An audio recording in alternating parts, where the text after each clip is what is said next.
Negara Hukum. Assalamualaikum.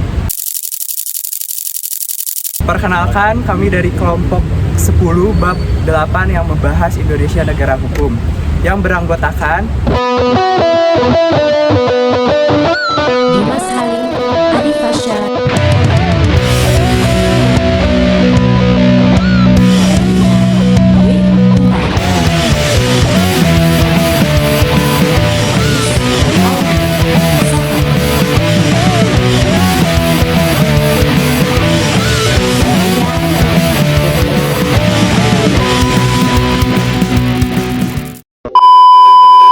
pimpinan.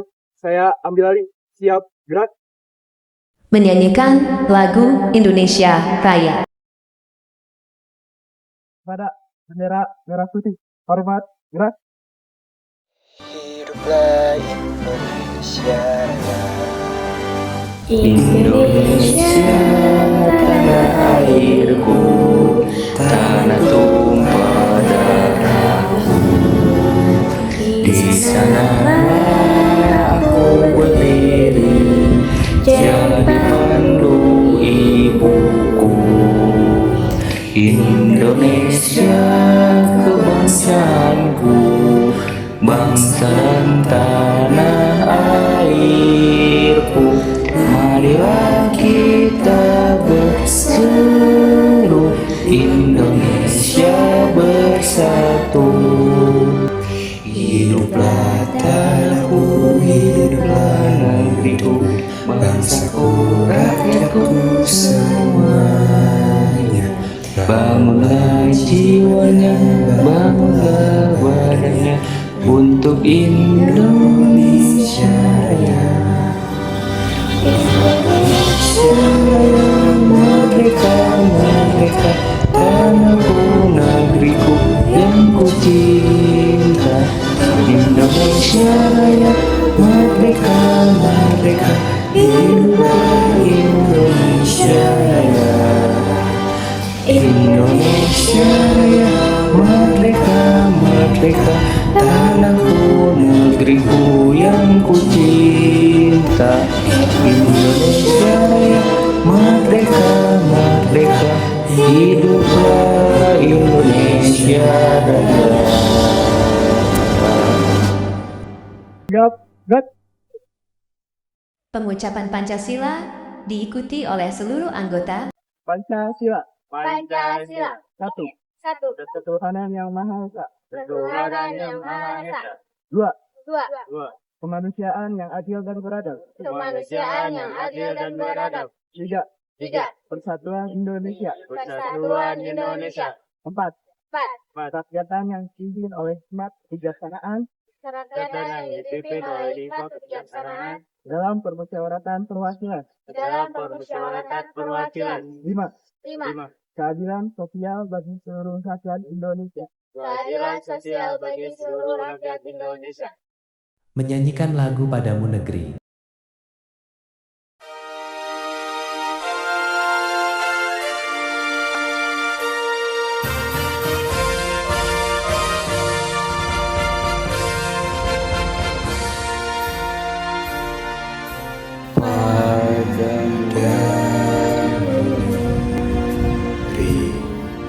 Kami berjanji padamu negeri, kami berbakti padamu negeri, kami mengabdi bagimu negeri, jiwa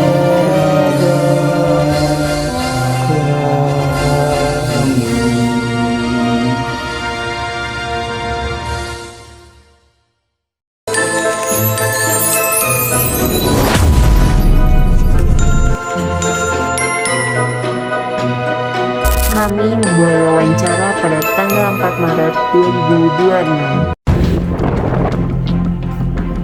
Saat kami dalam perjalanan, kami kehujanan. Dan kami berhenti di Indomaret. Lalu kami diberi tumpangan oleh Padalang Dadan. Hujan di sana sangat besar. Bahkan banyak sekali pohon tumbang. Alah, mesti itu. Angin sendiri. Pohon itu tetanggalan tumbang tak. Untungnya kami diselamatkan oleh Padalang Dadan. Kami sebenarnya sudah berjanjian dengan pihak yang berlokasi di Bandung Timur, tetapi Saya diajak ke sebuah ruangan dan ditanyai wawancara mengenai apa, dan ternyata kami tidak bisa untuk wawancara di tempat tersebut. Kami diarahkan untuk pindah ke Polrestabes. Gimana, Dim?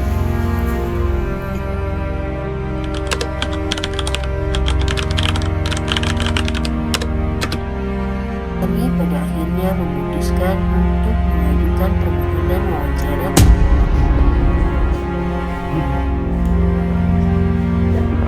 ke Polrestabes Kota Bandung.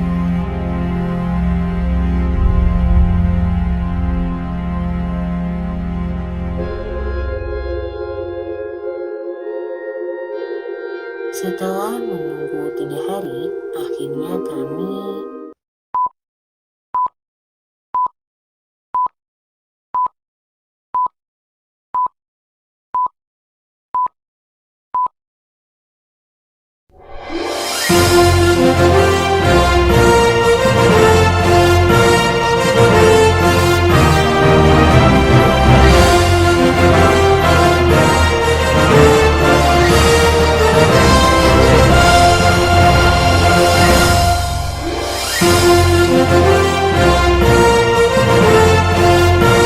Assalamualaikum warahmatullahi wabarakatuh.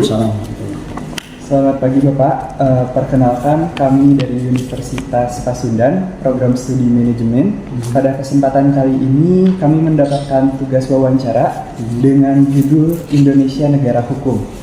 Nah, untuk mata kuliah Kewarganegaraan yang diampu oleh Bapak Saiful Ahmad Rifai, SEMM, yang bertujuan untuk memperoleh wawasan dan pandangan langsung dari pihak kepolisian terkait penerapan hukum di Indonesia. Sebelumnya kami ingin mengucapkan terima kasih yang sebanyak-banyaknya atas kesediaan Bapak untuk meluangkan waktunya. Mohon maaf apabila wawancara ini sedikit mengganggu aktivitas Bapak. Sebelum kami memulai, kami memohon kesediaan Bapak untuk memperkenalkan diri terlebih dahulu. Assalamualaikum warahmatullahi wabarakatuh. Selamat pagi. Kita langsung aja ya. Nama saya Teddy Sigit Ramdhani, SH, untuk pangkat AKP, Ajun Komisaris Polisi atau kalau dulu Kapten ya. NRP 77090002. Untuk saat ini saya bertugas di Seksi Hukum Polrestabes Bandung. Sebelumnya Kanit Reskrim Polsek Andir. Mudah-mudahan wawancara ini bisa frekuensinya sama, nyambung ya. Artinya bahwa tidak ada kalau untuk nanti ada keterangan yang kurang memuaskan silakan bertanya. Oke, silakan. Kami ingin mengajukan 10 pertanyaan terkait dengan tema Indonesia Negara Hukum. Oke. Untuk pertanyaan yang pertama ini, Polri memiliki peran strategis dalam menegakkan supremasi hukum. Bagaimana upaya Polri secara konkret untuk memastikan penegakan hukum tetap independen atau bebas dari pengaruh eksternal sehingga hukum benar-benar menjadi panglima tertinggi? Baik, berbicara masalah strategi untuk penegakan supremasi hukum, kita sudah bisa memastikan bahwa hukum tidak bisa diatur-atur. Artinya bahwa kita sebagai penyidik atau kepolisian itu sebagai independen, kita berbicara masalah penyidikan dulu atau Polri dulu nih? Polri secara umum ya, atau penegakan hukum. Kalau penegakan hukum itu kita punya Siwas, ya, seksi pengawasan. Lalu ada namanya Propam. Lalu ada lagi seperti saya sekarang di Siku. Yang semuanya itu terakomodir dalam satu pengawasan dari penegakan hukum atau proses hukum itu sendiri. Sehingga untuk independen, kita jelas independen. Tidak berat sebelah karena kita punya ada asas praduga tak bersalah juga. Tidak langsung nanti mungkin di poin-poin selanjutnya bahwa kita ada penyelidikan dulu, ada penyidikan segala macam. Artinya bahwa secara implisit kita tidak akan bisa terpengaruh oleh eksternal.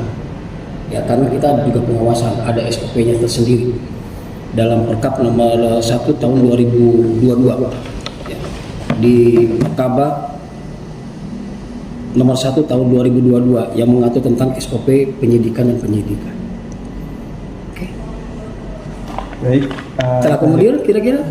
Oke ya. Lanjut ke pertanyaan kedua.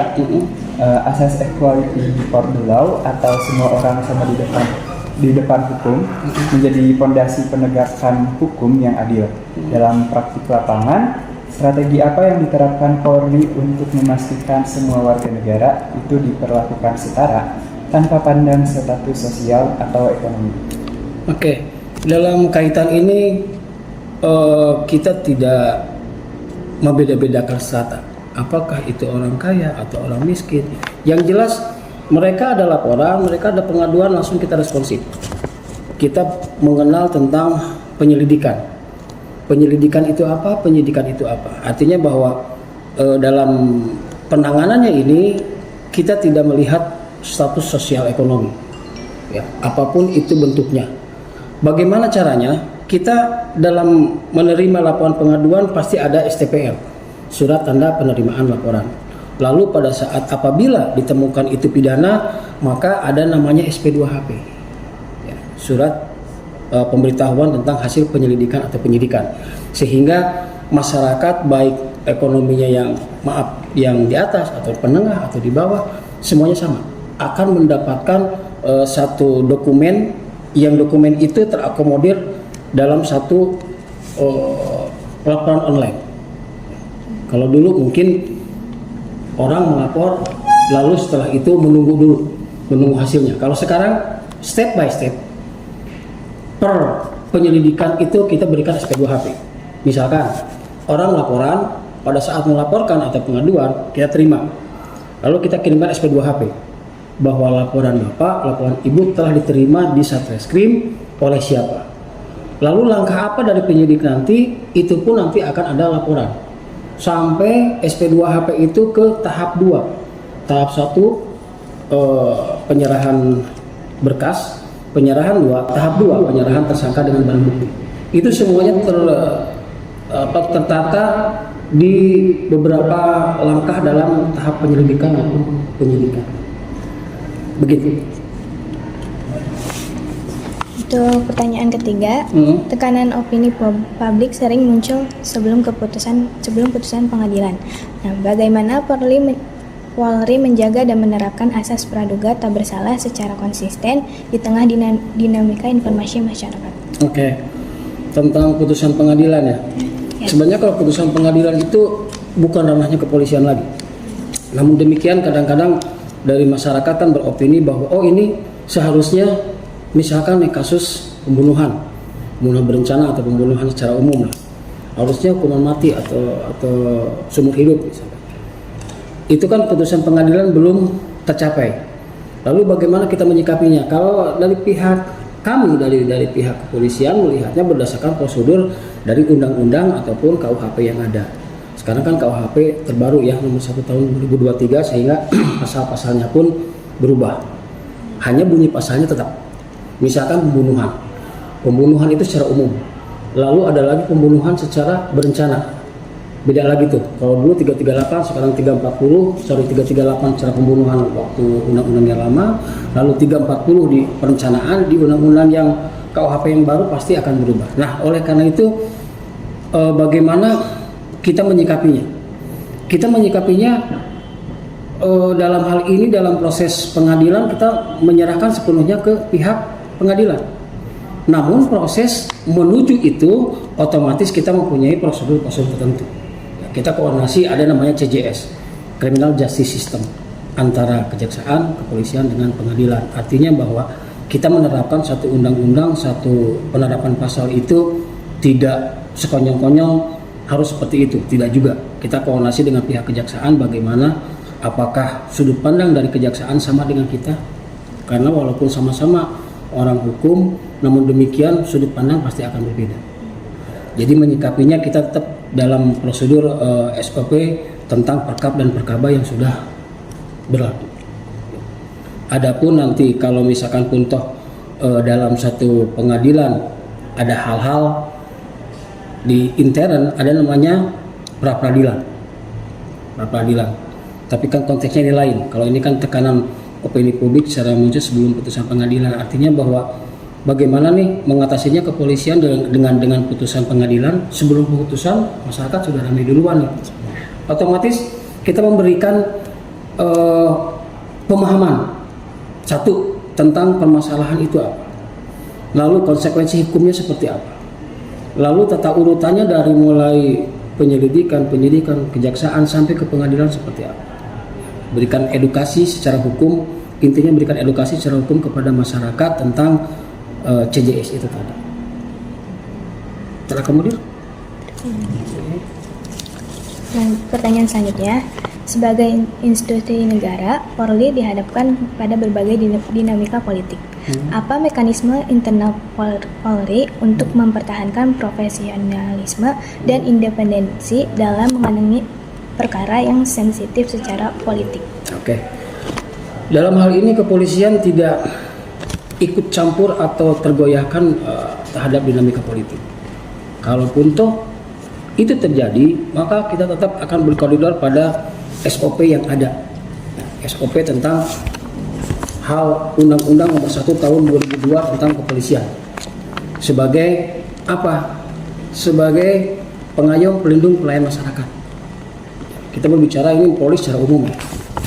Bagaimana dengan dinamika politiknya, kita terus terang tidak masuk ke dalam ranah itu. Independen ya. Kalaupun toh ada unit-unit khusus, ada perkara-perkara khusus yang memang itu akan ditangani oleh kepolisian. Namun dalam hal perkara yang sensitif secara politik itu kita tidak sebelah mata. Contoh seperti apa? Misalkan ada satu menteri atau anggota DPR yang kena korupsi, itu kan politik. Nah, ranahnya politik. Kita mempunyai unit namanya Tipikor ya, tindak pidana korupsi. Kenapa itu dilarikannya ke politik? Karena kerugian satu, namanya korupsi itu kan kerugiannya negara. Bisa oleh perorangan, bisa oleh konspirasi. Artinya bahwa dalam hal ini Tipikor tetap mengacu kepada SOP-nya penyidikan, tidak ada dalam hal ini ranahnya ke politik. Kalau walaupun ada, tidak akan ke ranah itu. Tetap kita berkoridor pada Undang-Undang Nomor 1 Tahun 2002 tentang kepolisian. Itu ya. Terakomodir. Intinya nomor 4 ini kita mengacunya kepada Undang-Undang Nomor 1 Tahun 2002 tentang Undang-Undang Kepolisian.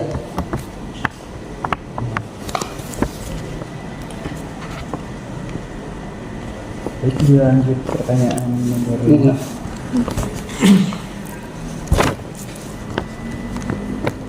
Penyelidikan dan penyidikan memerlukan independensi tinggi.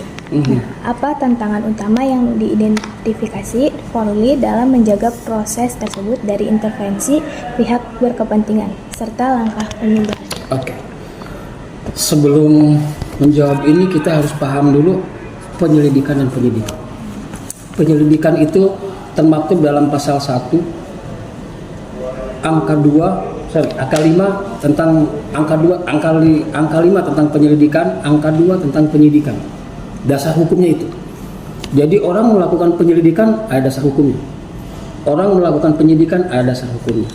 Lalu penyelidikan itu sendiri apa? Penyelidikan adalah serangkaian tindakan penyelidik untuk mengetahui apakah ini suatu tindak pidana atau bukan. Si A melaporkan ke polisi dalam bentuk laporan atau pengaduan. Karena sekarang kan ada laporan atau pengaduan. Lalu dilakukan penyelidikan investigasi. Ini masuknya pidana atau bukan?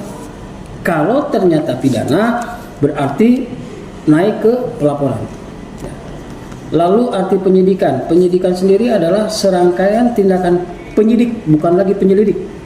Kalau penyelidik itu dari pangkat terendah sampai tertinggi, dari mulai tamtama sampai jenderal itu penyelidik. Tapi kalau penyidik itu yang punya escape, bintara tinggi maupun perwira yang sudah mempunyai sarjana ataupun mempunyai kualifikasi tertentu dalam penyidikan itu, ada escape penyidikan.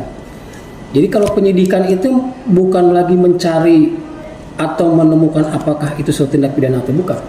Tapi kalau penyidikan itu sudah masuk ke ranah untuk pembuktian. Dari satu penyelidikan, oh ini pidana. Dari pidana baru dilakukan penyidikan, artinya bahwa apakah suatu tindak pidana ini terpenuhi unsur-unsurnya sehingga terang satu kasus itu. Paham? Kalau penyelidikan adalah serangkaian tindakan penyelidik, apakah ini suatu tindak pidana atau bukan. Kalau penyidikan adalah serangkaian tindakan penyidik untuk membuat suatu terang suatu kasus dalam bentuknya apa? Mencari alat bukti. Itu. Kita pahami dulu itu. Sekarang tantangan utama yang diidentifikasi Polri dalam menjaga proses tersebut. Bagaimana kita menjaganya? Yang tadi saya bilang bahwa setiap langkah kita dalam penyelidikan itu ada namanya LHP, laporan hasil penyelidikan. Bagaimana nih dalam hasil penyelidikan? Oh, secara interview seperti ini, secara post surveillance segala macam. Oh, ditemukan nih suatu pidana. Itu namanya LHP. Lalu dalam penyidikan yang tadi saya bilang SP2HP itu mutlak harus ada, mutlak harus diterima oleh setiap pelapor maupun pengadu. Apabila tidak diterima SP2HP itu, maka bisa diajukan pra peradilan, menyalahi prosedur. Karena setiap langkah sampai ke tahap 2 tadi itu SP2HP berjalan. Sehingga untuk langkah mencegahnya seperti apa? Pencegahannya kita punya Siwas. Ada kalau di fungsi Satreskrim ada namanya KBO sebagai pembina fungsinya. Lalu ada namanya Propam. Kenapa nih bisa terjadi mal penyidikan atau salah penerapan pasal? Kenapa nih? Lalu yang utama apa? Kita membuat gelar perkara. Dari gelar itulah yang akan menentukan apakah suatu perkara ini termasuk satu tindak pidana atau bukan. Sehingga untuk menjawab pertanyaan ini ada beberapa langkah untuk pencegahannya, yaitu satu, dalam tahap penyelidikan kita membuat laporan hasil penyelidikan. Dalam tahap penyidikan kita memberikan SP2HP, lalu kita membuatkan gelar perkara. Sedangkan untuk stakeholdernya yang untuk mencegah itu, penanganannya ada di Propam, Siwas, dengan Sikum. Begitu. Untuk menjawab nomor 5, terakomodir? Baik Bapak, untuk pertanyaan selanjutnya, penyalahgunaan kewenangan kan dapat merusak kepercayaan publik. Nah, bagaimana Polri mencegah potensi kriminalisasi atau penyimpangan dalam proses penegakan hukum melalui pengawasan dan reformasi internal? Oke. Untuk menjawab pertanyaan ini, cara pencegahannya adalah kita transparansi. Ya, tentunya beda dengan prosedur yang dulu. Kalau dulu mungkin lebih banyak didiamkan. Artinya didiamkan itu bukan didiamkan secara ini. Ada perkara itu kita lebih di dalam. Kalau sekarang lebih keluar artinya bahwa ini loh perkaranya seperti ini, pasal yang dikenakan seperti ini, proses hukumnya seperti A, B, C, D.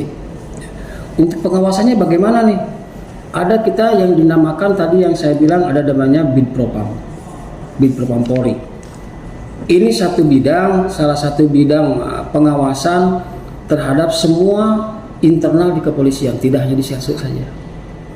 Oleh karena itu pengawasan ini sangatlah penting bagi dunia kriminal, di dunia penyidikan ataupun Polri pada umumnya. Artinya bahwa supaya organisasi ini berjalan dengan baik sesuai dengan undang-undang, ya.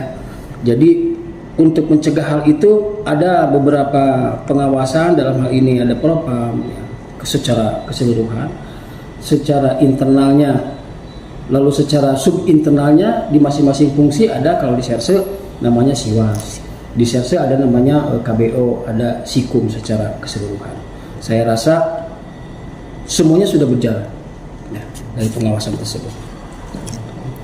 Untuk pertanyaan selanjutnya, stigma hukum transaksional masih menjadi isu diskusi publik. Apa langkah konkret dan terukur yang sedang diimplementasikan Polri untuk membangun citra penegakan hukum yang transparan dan berintegrasi? Oke. Ini agak sulit untuk dijelaskan ya, transaksional. Artinya bahwa setiap perkara itu tidak harus selalu diselesaikan dengan hal-hal yang sampai ke pengadilan.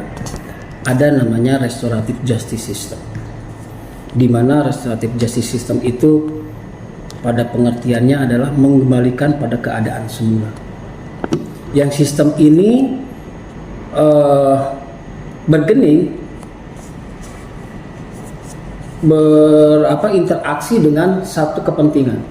Misalkan si A terkena pasal 351 atau 170 penganiayaan, pengeroyokan. Lalu setelah kita lakukan penyelidikan, kita tangkap orangnya, kita bukan kepolisian yang meminta mau nggak di-RJ-kan, tidak seperti itu. Tapi kita memberikan pemahaman kepada mereka bahwa ada langkah sistem sekarang itu tidak semuanya, hanya ada 4 yang tidak boleh di-RJ-kan. Ya. 1, tindak pidana korupsi, tidak bisa di-RJ-kan. Yang kedua, pembunuhan. Yang ketiga, tindak pidana terorisme. Yang keempat, kejahatan terhadap anak. Kenapa? 4 elemen ini tidak bisa mengembalikan pada keadaan semula seperti yang diinginkan oleh restoratif justice. Nah, pada restoratif justice ini selalu akan berbicara tentang materi, sehingga dalam hal ini kadang-kadang masyarakat menilainya, oh ini dibeginikan, tidak sebenarnya. Karena itu akan mempertemukan antara para pihak terlapor dengan pelapor. Apa yang diinginkan, kompensasinya seperti apa. Adapun dalam pertanyaan ini transaksional di fungsi-fungsi tertentu saya rasa tidak ada masalah transaksional ini, karena semuanya telah diawasi dengan jelas oleh fungsi-fungsi yang ada, Siwas, Bitpropam, dan kita memberikan satu laporan, memang laporan yang tadi saya bilang adanya laporan hasil penyelidikan, adanya gelar perkara, sehingga transaksional ini bisa, kalau hanya isu bisa-bisa saja, boleh-boleh saja, sah-sah saja. Namun demikian kita melihatnya dari kacamata tentang penyelesaian perkara itu sendiri, ada namanya restoratif justice system, sehingga orang melihatnya oh ada sesuatu di situ, tidak sebenarnya ya. Jadi untuk menjawab pertanyaan ini, untuk membangun citra penegakan hukum yang transparan, kita kembali lagi ke Perkap dan Perkabah tadi tentang SP2HP, surat pemberitahuan hasil penyelidikan maupun penyidikan, itu intinya SP2HP ya. Apabila dalam satu rangkaian sistem proses penyidikan tidak ada SP2HP, maka akan muncul pertanyaan, ada apa? Ya, kita transparan, ada apa? Karena setiap langkah itu harus ada. SP2HP A1 adalah SP2HP yang diterima oleh kepolisian. SP2HP A2 artinya bahwa penyelidikan ini dihentikan. Dihentikan kenapa? SP3 itu kenapa? Bukan suatu tindak pidana, apalagi nebis in idem, kadaluarsa, telah meninggal dunia. 4. Nah, kadang-kadang hal ini yang harus kita berikan penjelasan, sehingga saya untuk menjawab pertanyaan poin 7 ini, untuk membangun itu kita berdasarkan Perkap dan Perkabah, kita transparansinya dalam bentuk memberikan satu dokumentasi atau dokumen dalam bentuk SP2HP pada proses penyelidikan maupun penyidikan. Kemudian Kemudian ya, Pak. Untuk pertanyaan nomor 8 ya, Pak. Laporan dan pengaduan masyarakat adalah pintu masuk utama keadilan. Nah, bagaimana sistem Polri memastikan penanganan setiap perkara dilakukan secara objektif, adil, dan bebas dari bias? Oke. Sebelum menjawab itu semua, kita harus memahami dulu apa itu laporan, apa itu pengaduan. Kalau laporan itu dilaporkan oleh masyarakat yang langsung menerima atau langsung merasakan dari dampak satu perbuatan. Kalau pengaduan itu boleh siapa saja. Boleh siapa saja. Dalam laporan ini otomatis syarat objektif, syarat subjektifnya harus terpenuhi. Misalkan dalam satu laporan itu harus ada alat bukti.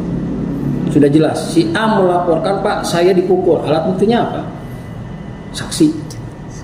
Karena dalam 184 KUHP alat bukti itu keterangan, saksi, petunjuk, ahli. Ada 4. Sedangkan pengaduan sendiri hanya mengadukan si A mengalami sesuatu perbuatan pidana, diadukan oleh si B, sah-sah saja. Pak, saya ngaduin tuh si A dipukulin sama si B, sah, boleh-boleh saja. Lalu adalah pintu masuk utama. Bagaimana sistem Polri memastikan penanganan setiap perkara dilakukan secara objektif? Nah, itu tadi dalam satu laporan atau pengaduan kita adanya laporan hasil penyelidikan. Apakah laporan ini sah untuk naik ke pelaporan, atau apakah betul yang diadukan oleh masyarakat ini sesuai dengan yang diadukan? Itu ya, artinya bahwa setiap penyelidik itu ada laporan-laporan tertentu yang harus dilaporkan dan itu memang real report, laporan hasil penyelidikan, sehingga dalam perjalanannya nanti jelas. Karena sekarang itu orang kalau dulu itu pengaduan tidak begitu dikedepankan. Orang mengadukan, kita cek TKP udah selesai. Nah, tapi kalau sekarang kita cek TKP, kita membuat laporan hasil cek TKP seperti apa. Sehingga sebelum naik ke pelaporan, pengaduan kita lakukan dulu kita lakukan dulu laporan, sehingga gelar perkara pengaduan, sehingga pada saat mau naik ke pelaporan jelas untuk penanganannya. Bisa terakomodir? Bisa. Ya. Jadi intinya setiap laporan pengaduan itu diakomodir dengan satu bentuk laporan masing-masing. Lanjut mungkin ke pertanyaan 9 ya Pak. Kepercayaan publik merupakan pilar utama penegakan hukum. Menurut Bapak, faktor apa yang paling berpengaruh terhadap persepsi tersebut dan reformasi apa yang dilakukan Polri untuk meningkatkannya? Oke. Kami kepolisian telah membuka birokrasi reformasi terbuka. Artinya bahwa semua langkah-langkah Polri tidak lagi menjadi konsumtif hanya di internal Polri saja. Semuanya sudah terbuka. Artinya seperti undang-undang KUHP sudah ada referensi, ada reformasi, ada pergantian, kita buka. Pasalnya apa, unsurnya apa, terkenanya seperti apa. Lalu tentang hal-hal mengenai di luar daripada hukum sendiri, kita sudah transparansi. Artinya transparansi dalam hal ini adalah Polri sudah membuka diri, silahkan untuk memberikan saran masukan. Tidak lagi gue yang paling benar, enggak. Silahkan. Kalaupun toh karena ada kekurangan, kita saling mengisi. Begitu. Mungkin lanjut pertanyaan 10. Kolaborasi masyarakat dan Polri krusial untuk negara hukum.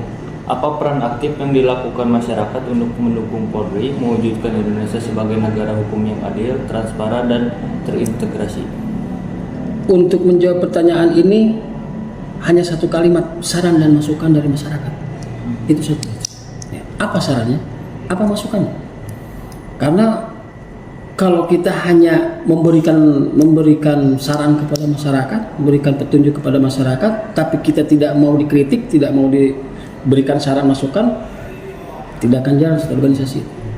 Jadi untuk menjawab poin 10 ini hanya satu kalimat, menerima saran dan masukan dari masyarakat. Baik, 10 pertanyaan sudah dijawab oleh Bapak. Demikian wawancara yang dapat kami lakukan pada kesempatan kali ini. Kami ingin mengucapkan sekali lagi terima kasih banyak yang sebesar-besarnya pada Bapak atas waktu, kesempatan, serta penjelasan yang sangat bermanfaat ini dan menambah wawasan kami tentunya ya, khususnya terkait tema Indonesia sebagai negara hukum. Kami juga mohon maaf apabila selama proses wawancara ini terdapat kekurangan dan hal-hal yang kurang berkenan. Semoga Begitupun saya mungkin dalam penjelasannya atau keterangannya ada hal-hal yang